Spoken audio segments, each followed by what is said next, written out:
سامعین و ناظرین، ہم جیسے کہ آپ کے سامنے تذکرہ کر رہے ہیں حاملہ خواتین کی ڈائبٹیز کے بارے میں، تو فیٹس یا بچے پر جو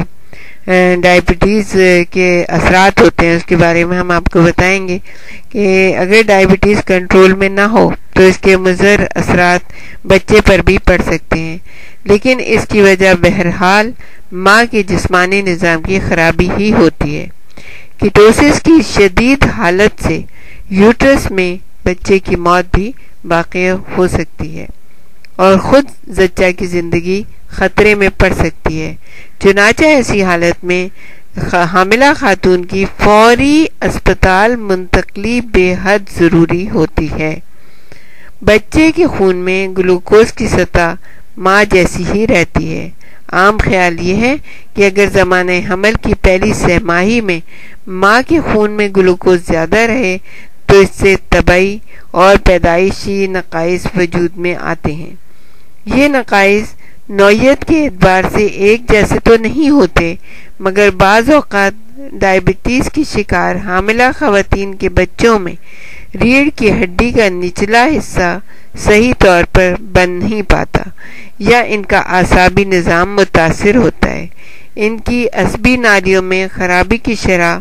دگنی ہوتی ہے اور ان کا دل اور گردے بھی خراب ہو سکتے ہیں۔ اسے بہت ضروری ہے کہ ڈائبٹیز کو صحیح طریقے سے کنٹرول کیا جائے تاکہ بچے جو ہیں نا وہ صحت مند پیدا ہوں اور مائیں بھی صحت مند رہیں۔ گلوکوز آمیز ہیموگلوبین کی وجہ سے بچے کو آکسیجن کم ملتی ہے اور یوٹرس میں فیٹس کی نشو و نما پر برا اثر پڑتا ہے،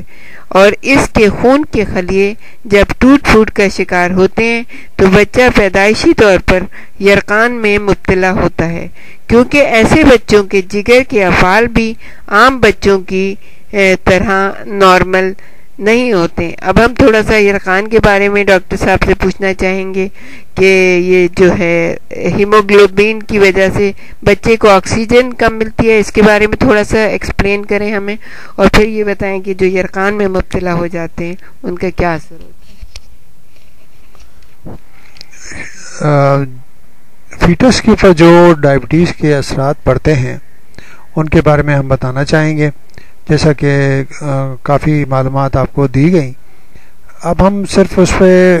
اپنی توجہ مرکوز کریں گے کہ ہیموگلوبن جو ہے اس کی وجہ سے جو یرقان پیدا ہوتا ہے وہ کیوں ہوتا ہے۔ فیٹس کے اندر جو ہیموگلوبن ہوتا ہے اس کو فیٹل ہیموگلوبن کہتے ہیں، وہ ایڈلٹ ہیموگلوبن سے مختلف ہوتا ہے۔ اس کی صلاحیت جو ہے آکسیجن جذب کرنے کی صلاحیت کہیں زیادہ ہوتی ہے۔ جو ایڈلٹ ہیموگلوبن جو ہم لوگوں میں پایا جاتا ہے وہ ایڈلٹ ہیموگلوبن کہلاتا ہے، اور جو فیٹل ہیموگلوبن ہے جو فیٹس میں موجود ہوتا ہے وہ مختلف ہوتا ہے۔ وہ بہت تیزی سے آکسیجن اور کم سے کم تعداد میں بھی آکسیجن ہوگی تو وہ جذب کر لے گا، کیونکہ فیٹس کے اندر سسٹم یہ ریکوائرڈ ہے کہ بہت کم آکسیجن بھی جذب کر کے وہاں فیٹس کو زندہ رکھا جائے۔ جب بچے کی پیدائش ہو جاتی ہے تو بہرحال سارے سسٹم جو ہیں وہ چینج ہوتے ہیں اور فیٹل ہیموگلوبن آہستہ آہستہ کم ہونے لگتا ہے۔ جن سیلوں میں فیٹل ہیموگلوبن ہوتا ہے وہ ٹوٹنے لگتے ہیں اور اس کی جگہ نئے سیل بننے لگتے ہیں جو کہ ایڈلٹ ہیموگلوبن کے سے پر ہوتے ہیں۔ اب جو فیٹل ہیموگلوبن کے سیل ٹوٹتے ہیں اس سے جو ہیموگلوبن ریلیز ہوتا ہے، اگر جگر پوری طرح تیار نہیں ہے اور پری میچور ہے تو وہ اس کو جو ٹوٹا ہوا ہیموگلوبن ہے اس کو اس قابل نہیں بنا پاتا کہ وہ پانی میں حل ہو جائے، تو اس کی وجہ سے وہ جو ٹوٹا ہوا ہیموگلوبن ہے وہ بائلربن کی شکل کے اندر بلڈ سرکولیشن میں گھومتا رہتا ہے، اور یہ بائلربن جو ہے وہ یرقان پیدا کر دیتی ہے جو کہ آہستہ آہستہ بڑھنا شروع ہو جاتا ہے۔ 9 ملی گرام تک جو ہے وہ نارمل کنسیڈر کیا جاتا ہے، جبکہ ایڈلٹ کے اندر تو 1 پوائنٹ سمتھنگ ہوتا ہے بائلربن، مگر جو نوزائیدہ بچے ہیں اس میں 9 تک بھی نارمل تصور کیا جاتا ہے۔ مگر یہ ہیموگلوبن اور یہ بائلربن اگر زیادہ ہو جائے اور بہت بڑھ جائے، زیادہ تعداد میں ہو جائے، تو یہ بائلربن جو ہے دماغ کے جو بیزل گینگلیون ہیں اس کے اندر جم کر ان کو متاثر کر سکتا ہے، اور بچہ جو ہے ذہنی طور پر متاثر ہو کے مینٹلی ریٹارڈیڈ یعنی کہ ذہنی طور پر متاثر ہو کے ذہنی امراض کا شکار ہو جاتا ہے۔ تو یہ مسائل ہوتے ہیں جو کہ ہوتے ہیں، مگر یہ کہ اگر ڈائگنوسس صحیح ہو جائے یرقان کی اور اس کو کسی طرح کنٹرول کیا جا سکے، جیسے پیڈیاٹیشین ہیں بچے کو جو نا دھوپ کے یا یو وی ریز کے اندر لٹاتے ہیں، اور اسی طرح کچھ میڈیسن بھی دی جاتی ہیں جس سے وہ کانجوگیشن جو ہے شروع ہو جاتا ہے، اور وہ بیلربن جو ہے وہ پانی میں جذب ہو سکتا ہے، تو وہ جسم سے خارج ہو سکتا ہے۔ تو یہ بہرحال مسائل ہیں جو کہ پیڈیاٹیشین بچوں کے ڈاکٹر ڈیل کرتے ہیں، مگر ہم نے آپ کو بیسک پوائنٹ آپ کو بتایا کہ بچوں کی پری میچورٹی کی وجہ سے یہ مسائل پیدا ہوتے ہیں۔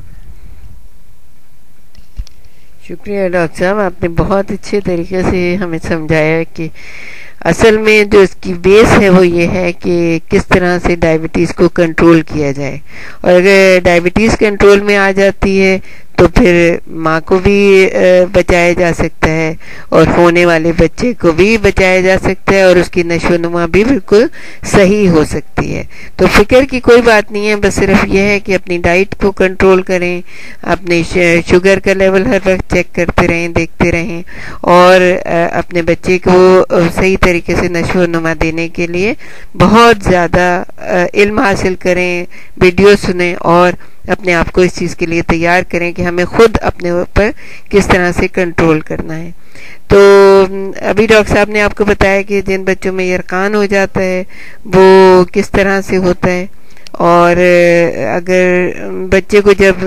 گلوکوز زیادہ ملتا ہے تو اس کا جسم انسولین بھی زیادہ پیدا کرتا ہے، اور نتیجے میں اس کے جسم میں چربی اور گوشت کی مقدار بڑھ جاتی ہے، اس کا وزن زیادہ ہو جاتا ہے، اور لمبائی بھی،